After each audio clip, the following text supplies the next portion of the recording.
Hello students कैसे हो आप। उम्मीद करती हूँ बहुत अच्छे होंगे और खुश होंगे। तो आज की क्लास शुरू करते हैं। आज की क्लास में हम method of valuation of goodwill का जो सेकंड मेथड है सुपर प्रॉफिट मेथड उसको डिस्कस करेंगे। तो हमने अपने प्रीवियस वीडियो लेक्चर में एवरेज प्रॉफिट मेथड के टॉपिक को कवर किया है।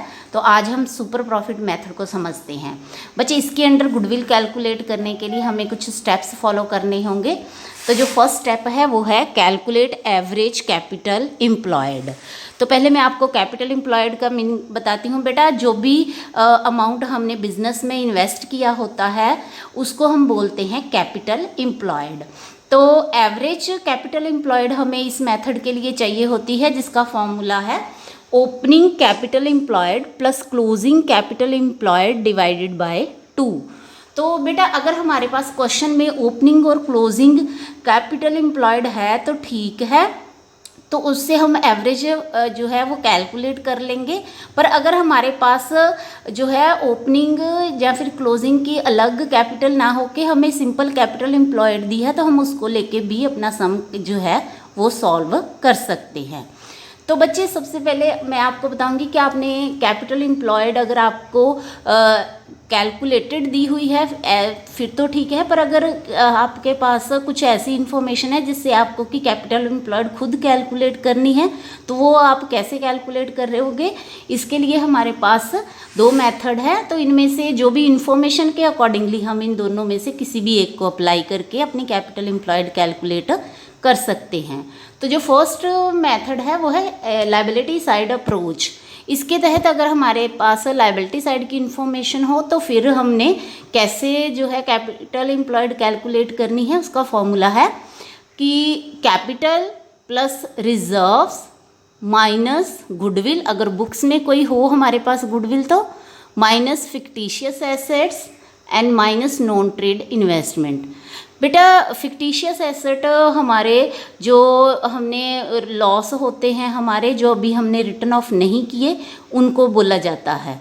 तो इसकी एग्जांपल है जैसे एडवर्टाइजमेंट सस्पेंस अकाउंट अभी तक रिटर्न ऑफ नहीं किए जो हिस्सा हमने इस एक्सपेंस का उसको हम बोलेंगे फिक्टिशियस एसेट्स। तो बच्चे कुछ हमारे अनडिस्ट्रीब्यूटेड लॉसेस भी हो सकते हैं तो उसको भी हम फिक्टिशियस एसेट्स बोलते हैं। तो बच्चे नेक्स्ट जो हमने इसमें से डिडक्ट करनी है आइटम वो है नॉन ट्रेड इन्वेस्टमेंट। तो बच्चे यहाँ पे कुछ बच्चों को कन्फ्यूज़न होती है ट्रेड और नॉन ट्रेड इन्वेस्टमेंट्स के बारे में। तो पहले मैं आपको ये बता दूं कि ट्रेड इन्वेस्टमेंट्स क्या होती हैं। बच्चे ट्रेड इन्वेस्टमेंट जो भी हमारी बिजनेस से रिलेटेड इन्वेस्टमेंट्स होती हैं उसको कहा जाता है। फॉर एग्ज़ाम्पल कि अगर आपने अपने सप्लायर से कस्टमर से या जो भी आपके साथ सेम बिजनेस में हैं उन कंपनीज़ के या उन फर्म्स के शेयर्स आप लेते हो उनमें कुछ पैसा इन्वेस्ट करते हो तो उसको आप बोलोगे कि वो ट्रेड इन्वेस्टमेंट्स है। फॉर एग्ज़ाम्पल अगर आपकी कोई सब्सिडरी कंपनी है उसमें भी आपने शेयर्स जो हैं वो ले रखे हैं तो वो भी आपकी ट्रेड इन्वेस्टमेंट होगी। मतलब अपने बिजनेस से रिलेटेड अगर आपने कोई इन्वेस्टमेंट की है और तो उसको आप ट्रेड इन्वेस्टमेंट बोलोगे। पर अगर आपने अपने बिजनेस से रिलेटेड नहीं बल्कि उससे अलावा कुछ इन्वेस्टमेंट्स की हुई हैं तो उनको हम नॉन ट्रेड इन्वेस्टमेंट्स बोलेंगे। तो अगर आपने मान लो कि किसी और कंपनी में पैसा इन्वेस्ट किया है जिसका कि आपके बिजनेस से रिलेटेड कोई भी लेना देना नहीं है, बिजनेस से रिलेटेड वो कुछ भी उसका जो ऑपरेशन या एक्टिविटी उससे रिलेटेड नहीं है, तो आपने ऐसे ही इनकम अर्न करने के लिए किसी दूसरी जगह पे कुछ पैसा इन्वेस्ट कर दिया है तो वो आपकी नॉन ट्रेड इन्वेस्टमेंट होगी। तो इस तरह बच्चे आप याद रखो कि जब भी आप गुडविल की कैलकुलेशन के लिए कैपिटल एम्प्लॉयड कैलकुलेट करो तो उसमें नॉन ट्रेड इन्वेस्टमेंट जो है वो डिडक्ट करनी है और अगर ट्रेड इन्वेस्टमेंट हो तो उसको हम ऐड करेंगे। तो बेटा अगर हमारे पास कोई भी इंफॉर्मेशन ना हो कि जो इन्वेस्टमेंट है वो ट्रेड है या नॉन ट्रेड तो हम उनको नॉन ट्रेड ही एज्यूम करेंगे। तो बच्चे नेक्स्ट जो मेथड है वो है एसेट साइड अप्रोच। तो अगर हमारे पास एसेट की इंफॉर्मेशन है तो उसके अकॉर्डिंगली कैसे हम कैलकुलेट करेंगे कैपिटल एम्प्लॉयड। ऑल एसेट्स में से हम हम कुछ एसेट्स जो हैं वो स्किप करेंगे, उनको हम इसमें ऐड नहीं करेंगे। वो कौन सी होंगी? एक तो गुडविल ही होगी, दूसरी नॉन ट्रेड इन्वेस्टमेंट होगी और तीसरी फिक्टिशियस एसेट्स होंगी। इनको हमने एसेट्स में ऐड नहीं करना और हम इसमें से डिडक्ट करेंगे आउटसाइड लायबिलिटीज़। आउटसाइड लायबिलिटीज़ कौन सी होती हैं? जो कि इंटरनल लायबिलिटीज़ नहीं होती। तो आउटसाइड लायबिलिटीज़ में जैसे क्रेडिटर्स आ जाता है, बैंक लोन आ जाता है, डिबेंचर्स आ जाते हैं। तो इस तरह बेटा जो भी और जो हमारी इंटरनल लायबिलिटी है उसमें कैपिटल और रिजर्व्स एंड सरप्लस आते हैं। तो इस तरह बच्चे कैपिटल, रिजर्व एंड सरप्लस के अलावा जो भी लायबिलिटी हमारी होगी वो आउटसाइड लायबिलिटीज़ होंगी।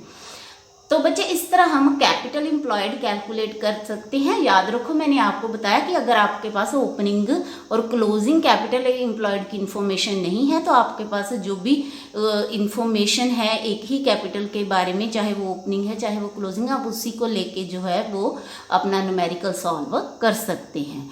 तो इस तरह एवरेज कैपिटल एम्प्लॉयड कैलकुलेट करने के बाद सेकेंड स्टेप में हम एडजस्टेड एवरेज प्रॉफिट कैलकुलेट करेंगे। बेटा जो हमारे एक्चुअल प्रॉफिट होंगे उसमें से अगर हमारी कुछ एडजस्टमेंट्स की इंफॉर्मेशन हमारे पास है तो उसको एडजस्ट करने के बाद जो हमारा प्रॉफिट आएगा उसको हम नंबर ऑफ ईयर्स के साथ डिवाइड करके एडजस्टेड एवरेज प्रॉफिट कैलकुलेट कर सकते हैं। बेटा ये उसी तरह कैलकुलेट करना है जैसे हमने प्रीवियस अपने सिंपल एवरेज मेथड में कैलकुलेट किया था नॉर्मल प्रॉफिट, पर उस केस में हमने उसके लिए नॉर्मल प्रॉफिट वर्ड यूज़ किया था और उसी प्रॉफिट को इस जगह पे हम एडजस्टेड एवरेज प्रॉफिट यूज़ करेंगे उसके लिए, या फिर हम एक्चुअल प्रॉफिट एवरेज प्रॉफिट उसके उस वर्ड के लिए उसी सेम तरह के प्रॉफिट के लिए यूज़ करेंगे। तो क्यों हम इस जगह पे उस प्रॉफिट को नॉर्मल प्रॉफिट कैलकुलेट नहीं करेंगे? क्योंकि यहाँ पे हमें अपनी कैपिटल एम्प्लॉयड पे जो नॉर्मल रेट ऑफ रिटर्न है उसमें जो है वो नॉर्मल प्रॉफिट कैलकुलेट करना है उससे रिलेटेड। तो जो थर्ड स्टेप है हमारा इसी से रिलेटेड होगा कि हम क्या करेंगे? Calculate normal profit. तो नॉर्मल प्रॉफिट हम कैसे कैलकुलेट करेंगे? जो भी हमारा एवरेज कैपिटल एम्प्लॉयड हमने कैलकुलेट किया है फर्स्ट स्टेप में, उस पे जो हमारा उसी तरह के बिजनेस में जिस बिजनेस में हम इन्वॉल्व होने जा रहे हैं उसकी जो नॉर्मल रेट ऑफ रिटर्न है, जो कि हर फर्म सेम सिचुएशंस में आराम से अर्न कर सकती है, उसको बोलते हैं साधारण जो है रेट ऑफ रिटर्न। मतलब इनकम का जो साधारण प्रतिशत है उसको हम इसके साथ हम मल्टीप्लाई बाय 100 करके उससे नॉर्मल प्रॉफिट कैलकुलेट कर सकते हैं। तो बेटा नॉर्मल प्रॉफिट हम वर्ड यहाँ पे यूज़ करेंगे कैपिटल एम्प्लॉयड से उस रेट ऑफ रिटर्न को मल्टीप्लाई करके। तो जो मैंने स्टेप सेकंड में आपको बताया वो प्रॉफिट हमारा एक्चुअल प्रॉफिट होगा जो कि फर्म ने असल में अर्न किया है। तो नेक्स्ट जो है हमारा स्टेप 4। तो बेटा स्टेप 4 में हम सुपर प्रॉफिट कैलकुलेट करते हैं। तो बच्चे सुपर प्रॉफिट क्या होता है?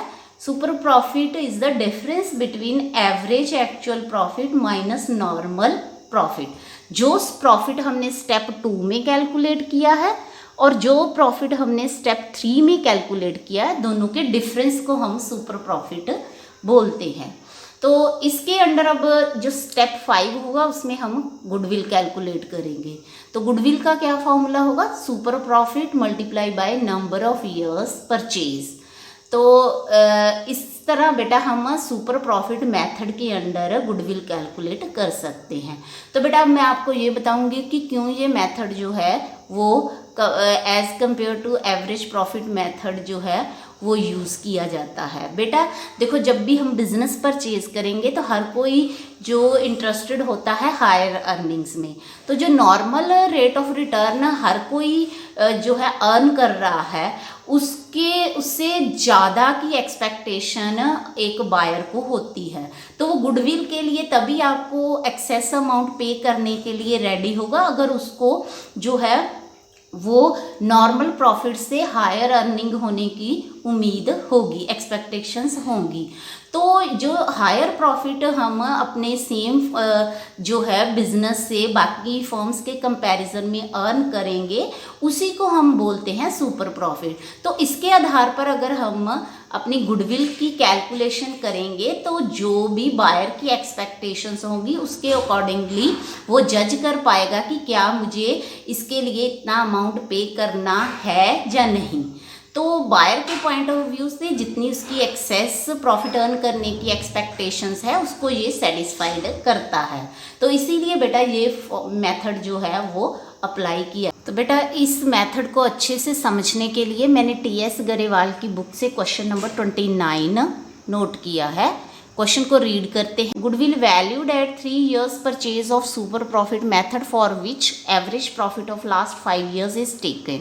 गुडविल हमें नंबर ऑफ ईयर्स परचेज 3 लेके सुपर प्रॉफिट के साथ कैलकुलेट करनी है, और इसके लिए जो एवरेज प्रॉफिट हमें चाहिए वो 5 years की एवरेज प्रॉफिट चाहिए। तो बेटा फर्म की जो टोटल एसेट्स हैं वो 20 लाख की हैं और आउटसाइड लायबिलिटीज़ 5 लाख की दी हुई हैं। तो normal rate of return in similar business 10% है। एडिशनल इंफॉर्मेशन में abnormal loss of ₹1 lakh included in the profit for the year ended 31st March 2018। 2018 के प्रॉफिट में एबनॉर्मल लॉस 1 लाख का इंक्लूड है। और नेक्स्ट जो है वो है abnormal gain of ₹40,000 included in the profit for year ended on 31st March 2019। और 2019 के प्रॉफिट में 40,000 का एबनॉर्मल गेन इंक्लूड है। तो बच्चे इसके साथ हमें 5 years के प्रॉफिट की इंफॉर्मेशन भी दी हुई है जो मैंने डायरेक्ट ही अपने सोल्यूशन में नोट की है। तो अब इसका सोल्यूशन को समझ, तो स्टूडेंट शुरू करते हैं सोल्यूशन। तो इसके सोल्यूशन के लिए सबसे पहले हम एडजस्टेड प्रॉफिट कैलकुलेट करेंगे, और इसको हम वैसे ही कैलकुलेट करेंगे जैसे हम एवरेज प्रॉफिट मेथड में नॉर्मल प्रॉफिट कैलकुलेट करते थे, ये सेम मेथड है। तो बच्चे इसके लिए हम 4 कॉलम का एक टेबल बनाएंगे जिसमें first column for the year ending होगा 31st मार्च के लिए, ईयर्स के लिए, और सेकंड कॉलम होगा नेट प्रॉफिट का, थर्ड कॉलम होगा एडजस्टमेंट्स का, और फोर्थ कॉलम होगा एडजस्टेड प्रॉफिट्स का। तो पहले जो हमारे पास इन्फॉर्मेशन है वो है 2016 की, इसका नेट प्रॉफिट है 1,50,000। तो इस प्रॉफिट के से रिलेटेड कोई भी एडजस्टमेंट नहीं थी, तो इसी को हम एडजस्टेड प्रॉफिट नोट कर लेंगे। तो 2017 के लिए नेट प्रॉफिट है 1,80,000 का, तो इससे रिलेटेड भी कोई इन्फॉर्मेशन या एडजस्टमेंट नहीं है, तो सेम ही एडजस्टेड प्रॉफिट आ जाएगा। तो 2018 का जो नेट प्रॉफिट है वो है 1 लाख। तो बेटा इससे रिलेटेड हमारे पास एबनॉर्मल लॉस था 1 लाख का, तो वो हम इसमें ऐड करेंगे, तो हमारा एडजस्टेड प्रॉफिट आ जाएगा 2 लाख का। 2019 का जो नेट प्रॉफिट है वो है 2,60,000 का। इससे रिलेटेड जो हमारे पास एडजस्टमेंट थी वो थी कि इसमें 40,000 का एबनॉर्मल गेन इंक्लूड है, तो उसको हम डिडक्ट करेंगे, तो हमारे पास एडजस्टेड प्रॉफिट आ जाएगा 2,20,000 का। तो बेटा नेक्स्ट है 2020 का नेट प्रॉफिट जो कि है 2,40,000। इससे रिलेटेड भी कोई एडजस्टमेंट नहीं है, तो एज इट इज इस प्रॉफिट को लिख देंगे एडजस्टेड प्रॉफिट वाले कॉलम में। तो बेटा इस तरह हमारा टोटल एडजस्टेड प्रॉफिट आएगा 9,90,000। तो एडजस्टेड एवरेज प्रॉफिट कैलकुलेट करने का जो फॉर्मूला होगा वो होगा total adjusted profit divided by number of years. तो मैंने यहाँ पे फॉर्मूला नोट नहीं किया, तो फॉर्मूला यही होगा total adjusted profit divided by number of years. तो इसको बेटा अमाउंट फिल करने के बाद हमारा जो एडजस्टेड एवरेज प्रॉफिट आएगा वो आएगा 1,98,000। तो बच्चे इसके बाद हमें जो है वो नॉर्मल प्रॉफिट कैलकुलेट करना है, तो उसके लिए पहले हम वर्किंग नोट में कैपिटल एम्प्लॉयड कैलकुलेट कर लेंगे। तो बच्चे कैपिटल एम्प्लॉयड क्योंकि हमारे पास एसेट्स की इंफॉर्मेशन है टोटल एसेट की, तो हम एसेट अप्रोच वाला फॉर्मूला अप्लाई करेंगे यहाँ पे। Total assets minus outside liabilities. तो हमारे पास टोटल एसेट्स थी 20 लाख की और आउटसाइड लायबिलिटीज़ थी 5 लाख की। तो दोनों को टोटल एसेट में से आउटसाइड लायबिलिटी डिडक्ट करने पे हमारे पास जो कैपिटल एम्प्लॉयड आ रही है वो आ रही है 15 लाख की। तो बच्चे क्योंकि यहाँ पे हमारे पास ना ही तो कोई एग्जिस्टिंग गुडविल की इंफॉर्मेशन है, ना ही फिक्टिशियस एसेट्स थी, ना ही नॉन ट्रेड इन्वेस्टमेंट की, तो इसीलिए हमने इसमें से कुछ भी और एक्स्ट्रा डिडक्ट नहीं किया। तो बच्चे समझ लेना कि इन्फॉर्मेशन के अकॉर्डिंगली ही हमें मेथड यूज़ करके कैपिटल एम्प्लॉयड कैलकुलेट करनी है। अगर हमारे पास कैपिटल और रिजर्व एंड सरप्लस की इन्फॉर्मेशन होती तो हम उसको कैपिटल जो हमारी लायबिलिटी साइड अप्रोच है उसको अप्लाई करके कैपिटल एम्प्लॉयड कैलकुलेट करते। तो बच्चे अब हमारी कैपिटल एम्प्लॉयड है 15 लाख, तो इससे हम नॉर्मल प्रॉफिट कैलकुलेट करेंगे। फॉर्मूला होगा capital employed multiply by normal rate of return divided by 100। तो बच्चे 15 लाख की कैपिटल एम्प्लॉयड पे 10% जो नॉर्मल रेट ऑफ रिटर्न है उससे हमारा जो नॉर्मल प्रॉफिट आ रहा है वो आ रहा है 1,50,000 का। तो बच्चे इससे अब हम सुपर प्रॉफिट कैलकुलेट करेंगे। तो सुपर प्रॉफिट का क्या फॉर्मूला है, adjusted average profit minus normal profit.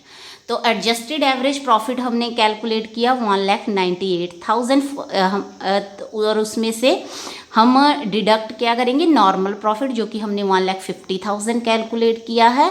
तो दोनों का जो डिफरेंस है वो है 48,000, तो इसको हम बोलते हैं सुपर प्रॉफिट। तो बच्चे जो लास्ट स्टेप है हमारा वो है गुडविल कैलकुलेट करने का। तो उसके अकॉर्डिंगली फॉर्मूला हम लिखेंगे super profit multiply number of years purchase. तो बेटा सुपर प्रॉफिट हमने कैलकुलेट किया 48,000 का, और नंबर ऑफ ईयर्स परचेज हमें अपनी इंफॉर्मेशन में गिवन थे कि 3 years number of years purchase हमने लेने हैं। तो 3 के साथ मल्टीप्लाई करने पे गुडविल की वैल्यू आ रही है 1,44,000। तो बच्चे मुझे लगता है कि आपको ये न्यूमेरिकल समझ आ गया होगा, पर फिर भी अगर कोई कन्फ्यूजन हो तो आप मुझे कमेंट बॉक्स में कमेंट्स ज़रूर किया कीजिए, अच्छा या बुरा जो भी हो। पर मुझे इससे जो है एक तो पता चलता है कि मैं जो भी काम कर रही हूँ वो सही है कि नहीं, और दूसरा बेटा अगर अच्छा लगता है तो उससे मोटिवेशन भी मिलता है। तो बेटा गॉड ब्लेस यू, बी है।